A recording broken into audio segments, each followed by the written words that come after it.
ବାସୁଦେବପୁର ବିଜୁ ଜନତା ଦଳ ପକ୍ଷରୁ ଆଜି ବାସୁଦେବପୁର ପୂର୍ବତନ ବିଧାୟକ ବିଷ୍ଣୁବ୍ରତ ରାଉତଙ୍କ ନେତୃତ୍ୱରେ ବାସୁଦେବପୁର ବ୍ଲକରେ ସାଧାରଣ ଲୋକଙ୍କ କାର୍ଯ୍ୟକୁ ବିରୋଧ କରୁଥିବା ବ୍ୟକ୍ତିବିଶେଷଙ୍କ ଉପରେ ଦୃଢ଼ କାର୍ଯ୍ୟାନୁଷ୍ଠାନ ନେବା ସହିତ ଉନ୍ନତିମୂଳକ କାର୍ଯ୍ୟରେ ସଦାସର୍ବଦା ବାସୁଦେବପୁର ବିଜୁ ଜନତା ଦଳ ସହଯୋଗ କରିଥିଲା ଏବଂ ଆଗକୁ ମଧ୍ୟ କରିବ ବୋଲି ବାସୁଦେବପୁର ଗୋଷ୍ଠୀ ଉନ୍ନୟନ ଅଧିକାରୀଙ୍କୁ ଏକ ଦାବିପତ୍ର ପ୍ରଦାନ କରାଯାଇଛି।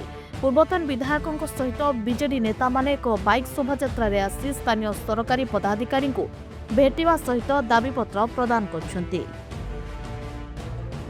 वीडियो को साक्षात करिछि एवं आमर संपूर्ण उद्देश्य थिला जे जो अराजकता चलीच जो बेआईन कार्य गुड़िक चलीच हुए तो किछि तांकर नॉलेज रे अछि अनेक तांकर नॉलेज रे नाही से बाबद आम लिखित कंप्लेन किछि आनिथिलु आहुरी मध्य किछि कलेक्शन करूचु आम विधिबद्ध भाव रे से कंप्लेन गुड़िक को वीडियो को स्तर ठू आरंभ करी जिलापाल स्तर जाए आम तांको अवगत करेबू।